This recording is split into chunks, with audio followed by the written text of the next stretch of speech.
Assalamualaikum warahmatullahi wabarakatuh.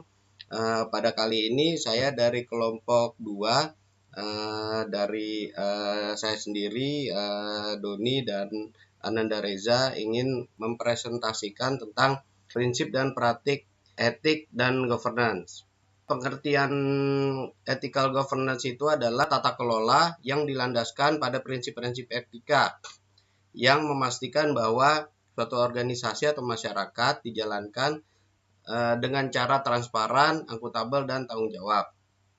Dalam ethical governance itu meliputi prinsip etika yang menjelaskan dan konsisten, sistem pengawasan pengendalian yang efektif, transparansi, akuntabilitas dalam pengambilan keputusan, perlindungan hak-hak stakeholder, dan pengelolaan resiko yang efektif.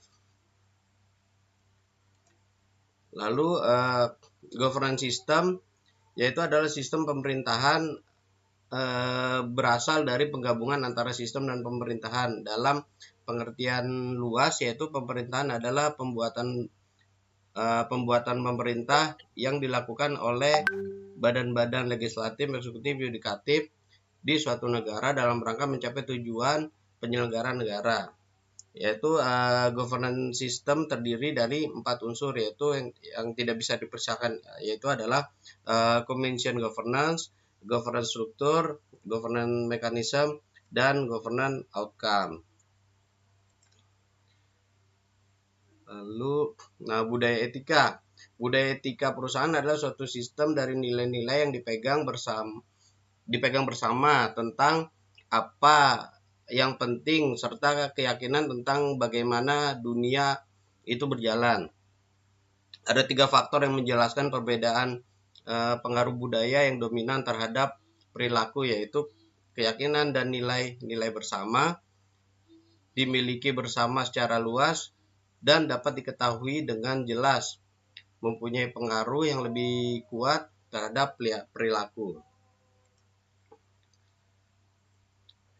Lalu struktur etika dan korporasi. Struktur etika dan korporasi yang dimiliki perusahaan sebaiknya disesuaikan dengan kepribadian perusahaan tersebut.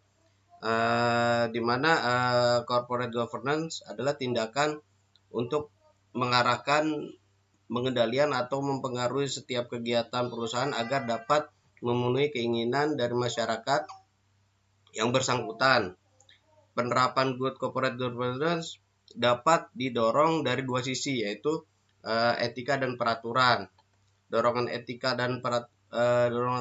itu adalah datang dari kesadaran individu pelaku bisnis yang menjalankan praktik bisnis yang mengutamakan kelangsungan hidup perusahaan, kepentingan stakeholder, menghindari cara-cara menciptakan keuntungan sesaat, dan di sisi lain dorongan dari peraturan adalah memaksa perusahaan untuk patuh terhadap peraturan perundang-undangan yang berlaku. Nah, di dalam prinsip good corporate governance, yaitu ada 5 unsur, yaitu transparansi, akuntabilitas, responsibilitas, independensi, juga kewajaran atau fairness. Transparansi adalah keterbukaan informasi yang relevan dan dapat diakses oleh semua pihak yang terkait. Akuntabilitas yaitu adalah tanggung jawab manajemen dalam mengelola perusahaan dengan mempertanggungjawabkan keputusan yang diambil. Responsibilitas yaitu mematuhi peraturan yang berlaku dan bertanggung jawab terhadap dampak sosial lingkungan dari kegiatan perusahaan. Independensi adalah keputusan yang diambil bebas dari pengaruh luar dan tidak sah atau kepentingan pribadi. Lalu kewajaran yaitu adalah perilaku adil terhadap semua pemangku kepentingan yang tanpa diskriminasi. Setelah itu mungkin akan dijelaskan dengan Pak Reza. Silakan Pak Reza. Iya, baik. Terima kasih Pak Doni. Mungkin bisa next Pak Doni. Sebentar Pak. Oke, bisa kelihatan? Belum, Bro. Oke. Berikutnya kode perilaku korporasi atau corporate code of conduct. Kode perilaku itu sendiri adalah pedoman internal perusahaan yang berisikan sistem nilai etika bisnis, etika kerja, komitmen, serta penegakan terhadap peraturan-peraturan perusahaan bagi individu dalam menjalankan bisnis dan aktivitas lainnya, serta interaksi dengan stakeholder. Kode perilaku korporasi ini dimiliki oleh suatu perusahaan berbeda dengan perusahaan lainnya, karena setiap perusahaan pasti memiliki kebijakan yang berbeda dalam menjalankan usahanya. Prinsip-prinsipnya yaitu yang pertama adalah perusahaan harus memiliki nilai-nilai perusahaan atau corporate value yang menggambarkan sikap moral perusahaan dalam pelaksanaan tugasnya. Berikutnya, untuk merealisasikan sikap moral dalam pelaksanaan usahanya, perusahaan itu harus memiliki rumusan etika bisnis yang disepakati oleh organisasi perusahaan dan semua karyawan.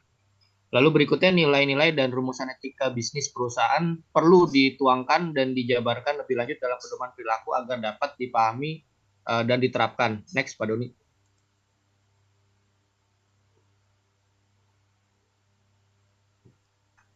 Berikutnya, evaluasi terhadap kode perilaku korporasi. Evaluasi terhadap kode perilaku korporasi ini dapat dilakukan dengan melakukan evaluasi tahap awal atau diagnostic assessment dan penyusunan pedoman-pedoman.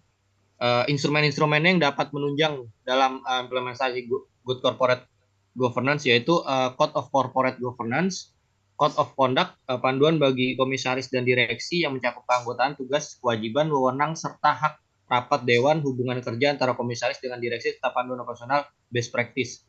Sistem manajemen resiko, and auditing kontrak, dan piagam komite audit. Lanjut, Pak Doni.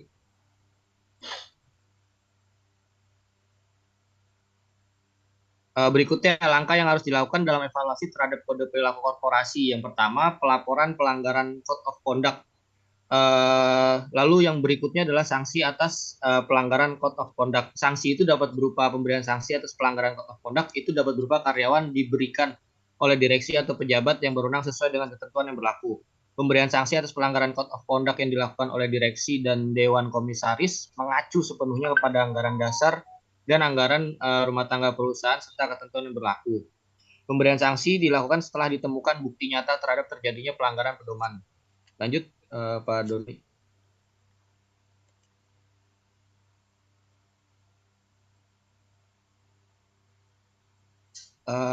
Berikutnya contoh beberapa kasus, diantaranya itu kasus VW, Volkswagen. Kasus ini dilatar belakangi produsen mobil terkemuka Jerman terlibat dalam skandal Dieselgate pada 2015.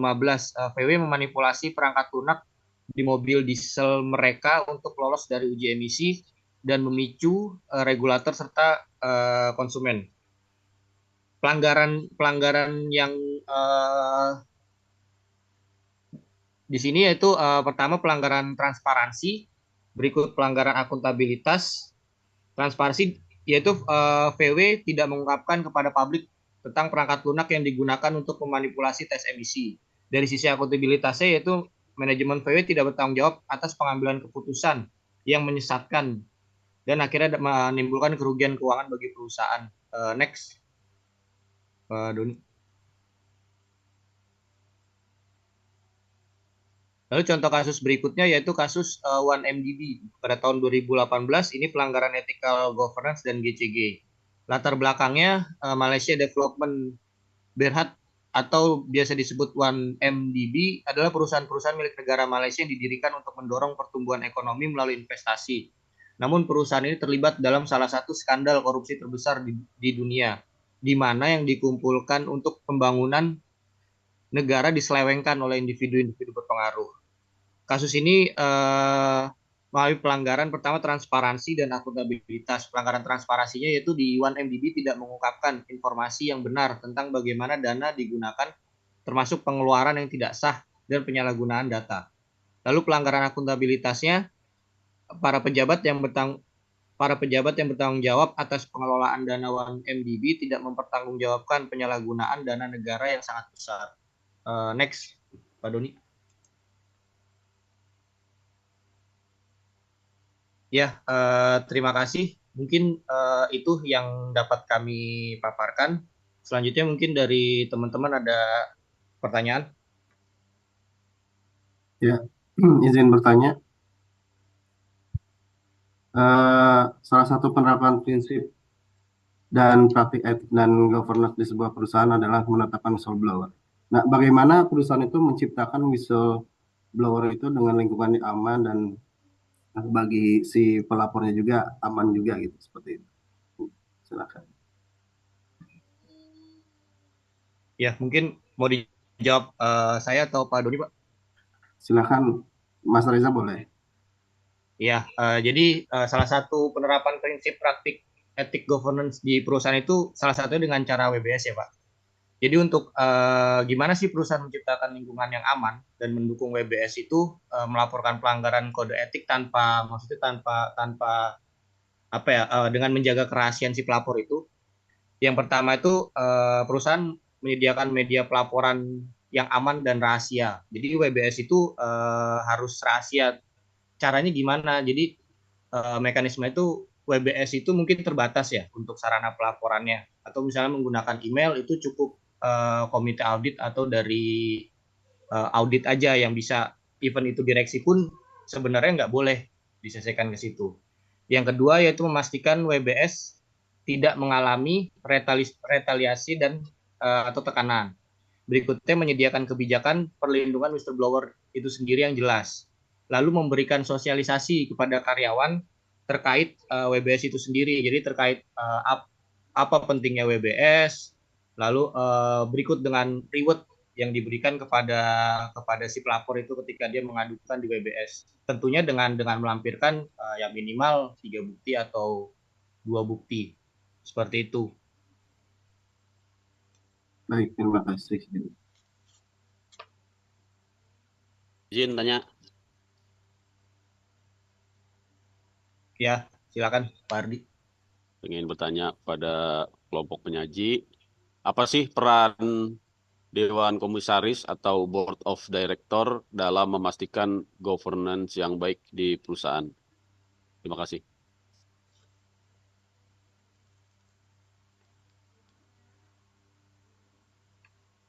Ya, baik Pak Ardi. Mungkin Pak Doni Pak bisa jawab. Oke, siap. Mungkin saya bisa jawab. Mungkin peran komisaris mungkin sangat berperan ya dalam memastikan perusahaan berjalan secara efektif. Juga memastikan juga bahwa keputusan bisnis bisa berjalan sesuai dengan etika dan tanggung jawab, yaitu itu dilakukan dengan beberapa cara, yaitu dengan adanya pengawasan, juga pemantauan komisaris. Terus dia juga melakukan monitoring kinerja manajemen dan memastikan perusahaan tersebut berjalan sesuai dengan tujuan dan strategi yang telah ditetapkan. Terus pengambilan keputusan strategis Dewan Komisaris juga wajib terlibat dalam pengambilan keputusan penting untuk perusahaan seperti investasi, manajer, akuisisi. Terus pengawasan etika, dan tanggung jawab komisaris juga harus juga bisa memastikan bahwa perusahaan mematuhi dengan prinsip-prinsip etika dan tanggung jawab sosial, serta memastikan bahwa keputusan bisnis sejalan dengan nilai-nilai perusahaan. Itu sih sebenarnya sih jawaban dari saya. Cuman walaupun terkadang di dalam Dewan Komisaris itu terkadang itu fungsinya itu hanya pengawasan ya, cuman dia tidak bisa mengambil suatu keputusan yang strategis seperti kayak direksi.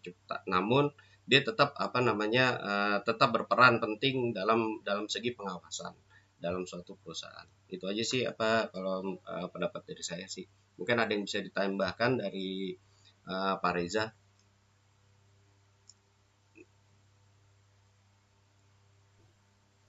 Ya, paling itu sih secara garis besar dijelaskan oleh Pak Doni, Pak Ardi. Ya karena juga kelemahan Dewan Komisaris sendiri itu ya memang mereka itu selaku pengawas aja sih. Jadi tidak bisa mengambil keputusan strategis. Jadi sifatnya memberikan nasihat kepada direksi. Seperti itu sih Pak Ardiansah.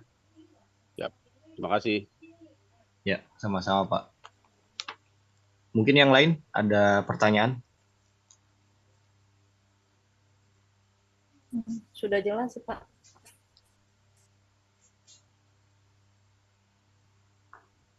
Ya, baik. Kalau tidak ada pertanyaan lagi mungkin Cukup. ya, kalau cukup mungkin ini yang bisa kami paparkan untuk saat ini.